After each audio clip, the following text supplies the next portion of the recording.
Hi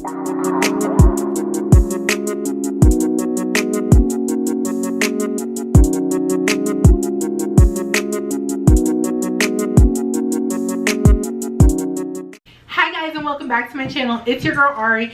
Please let me know if you guys like the new intro I added, and I'm trying to give you guys better content, better quality, better consistency, just a better Ari. So today we will be doing a demo slash review and thoughts on the NYX Can't Stop Won't Stop foundation, as well as the primer that released alongside it, which is the NYX Can't Stop Won't Stop matte primer. I've used this foundation approximately 3 times before today, so today will be my 4th. So if you guys want to stick around and see how I get this look, as well as my final thoughts on this new trending foundation from the drugstore, just keep watching. See y'all in a sec. Okay guys, so today I will be demoing the NYX Can't Stop Won't Stop matte primer and the full coverage foundation. So I've seen a few people do like first impressions and stuff. I haven't really seen a lot of people like follow up about what they thought about the foundation. Let me clip my hair out of my face so it's not like just crazy. Yes, we love natural Ari. But anyways guys, so I haven't seen a lot of people following up about like their final impressions, more so like initial impressions. So today will be like the 4th time I'm putting this foundation on. So I'm gonna just give you all my thoughts. So let's get started. So we'll start with the primer. As you guys can see, my eyeshadow, my brows are already done off camera. So yeah, so we can just focus on this foundation and primer. So the NYX Can't Stop Won't Stop foundation, let me read the claims that it has. Oh wow, look at me reading claims. Am I a beauty guru yet? Okay, let's see. Hold on, let me go to Ulta. NYX Can't Stop Won't Stop Get Guap. JK, can't stop. So looking on the Ulta website, this primer has 3 stars, and we'll talk about it. Okay, so let's see the details. The NYX Can't Stop Won't Stop matte primer will always go to the matte for you. This comfortable formula preps your complexion for super smooth foundation application and a matte finish. Just spread the creamy primer evenly over the skin and gently tap to set it in. So let's go ahead and put this primer on. Let me turn my mirror so I can see. Okay, let's see. Like, okay, as y'all can see, it's such a thick consistency that when you squeeze it, like the tube literally just like stays pushed in. So let's see. So let's be a little beauty guru. Okay, we're gonna just smack some. Okay, we're just gonna lather a little bit. So honestly, this primer I feel is a semi-dupe for, where's my freaking primer brush? Okay, this primer I feel like could be a dupe for the Becca matte primer. So as far as texture goes, I don't know if anybody else ever had braces. I used to have braces, and it low-key feels like the wax that you used to put on when you have like a loose bracket or wire or something. But yeah, as far as performance, I do feel like when I used this primer that it did keep my makeup on a little bit longer and it didn't move around on me. However, it's just such a heavy feeling primer. And under this foundation, I'm not gonna lie, I mean, I'm only using it for the demo purposes, but I would not recommend using this primer under this foundation, especially if you're already not super oily. Like me, I'm super oily, so my skin can handle it, but it's drying for me. Like honestly guys, typically primers feel tacky. Like guys, there is no moisture in my skin anymore. So if you have dry skin, I definitely wouldn't recommend this primer. Maybe the foundation with a more hydrating primer, or like a more just like silicone tacky type primer, like for instance like the Smashbox photo finish, or even one that has not so much of a dry down effect, like the Too Faced Sweet Peach. Even though it's a mattifying primer, it's like a cooling one and it's not as matte as this. Oh, by the way, I have tried to mix this primer. So I mixed it with this and it like gave me these little weird balls, beads on my face. So I wouldn't recommend that. So it's already dried down, which is absolutely crazy to me. Like my face does not feel like I have anything on it. So now we're gonna go in with the foundation. So my foundation is in the shade, I got Warm Honey, 15.9. And I'm gonna read the claims for the foundation as well. The foundation on Ulta's site has a 4-star rating. And it says, lightweight, waterproof, and pigmented AF. NYX Professional Makeup, Can't Stop, Won't Stop Full Coverage Foundation. Hustles as hard as you do. Comfy liquid formula comes in 45 flattering tones that don't transfer. Every creamy shade glides smooth, delivering matte coverage and color that stays true for up to 24 hours. This little overachiever also works to control shine and mattify your complexion all day long, but it doesn't stop there. This foundation is also suitable for oily and combination and sensitive skin types.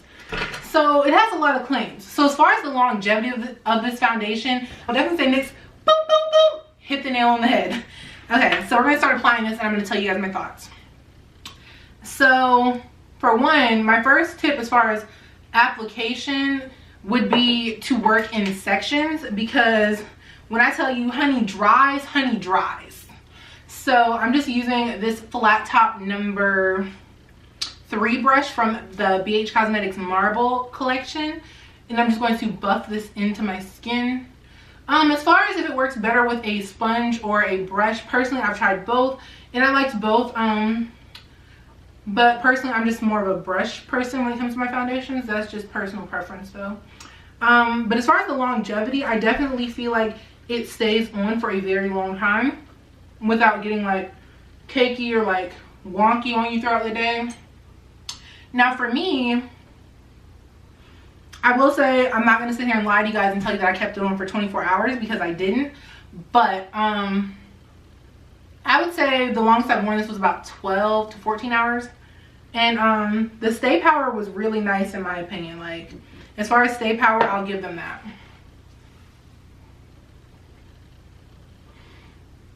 I mean, honestly, I feel like this is a really good dupe for a lot of like high-end mattifying foundations, and I feel like the drugstore is starting to do a really great job with that. So I just want to show you guys one side completed versus the other. So the coverage is there, guys. So if you're not really into like a full coverage, I mean, I know I've seen some people's video that they said it was like medium buildable. She's pretty thick and she's pretty dry. So if you're more of like a tinted moisturizer BB cream kind of girl or guy, I don't necessarily think you would love this. But I mean, and of course, even for me, like I love a good full coverage, but this is not the everyday foundation I would reach for. Just because you do have to really work it out. This is more, in my opinion, like an event foundation. And I know that sounds bizarre, but like comment down below if you can relate. For me, I have certain foundations that I know, like I have certain like trusty go-to everyday foundations that it's like, okay, if I put this on, she's good. She doesn't need to be babysat, she don't need to be watched, she's good, she's great. But I have other foundations, like this one is probably the foundation that I will use for my graduation, because God knows graduations are long. So I'll probably wear this one because I have a party to go to right after my graduation, and I won't really have time to like do a lot of touch-ups and stuff. It's probably the most touch-ups I'll get to do is like my lips and stuff. But yeah, ooh, baby hair is so winning. But yeah, I'm just kind of buffing this in. My forehead's always my weird area. Yeah, my forehead's just always like the area that I'm like wonky about, because it never wants to cooperate.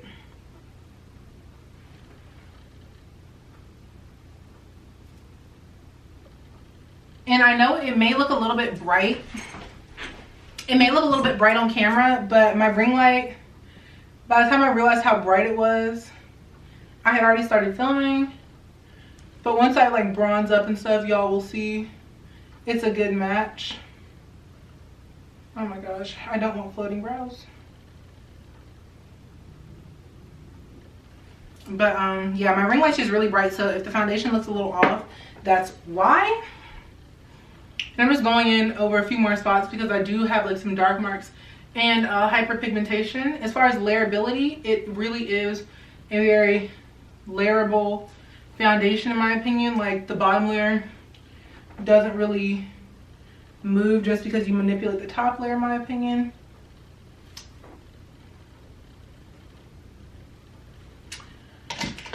So now we look pretty flat. So this is just a quick overview of what the foundation is looking like, and then I will check back in with you guys in just a second to show you guys like my whole completed makeup routine. Okay guys, so I'm back. I finished the rest of my makeup, just added some contour, blush, highlight of course.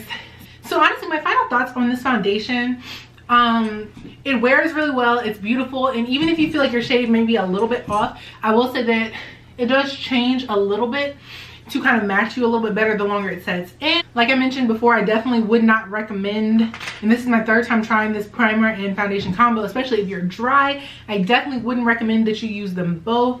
But overall, I really enjoy the foundation itself. And the primer I haven't yet tried under another foundation. I've only tried with this foundation. So the primer could be a bop by itself, but the foundation is definitely a bop.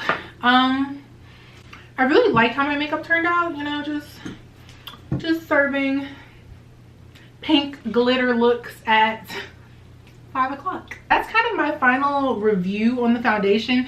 I really like it. I would say that it is true to its claims as far as it being okay for combination oily or sensitive skin. I definitely feel like you just may have to tweak the primer that you use under it, or even the skin prep that you use under it. But other than that, this is a really good foundation. I feel like NYX hit it out of the park with their shade range, with the foundation formula itself, as well as the primer. So guys, if you like my video, please like, comment, and subscribe to my channel, and I'll see y'all next time. Bye guys.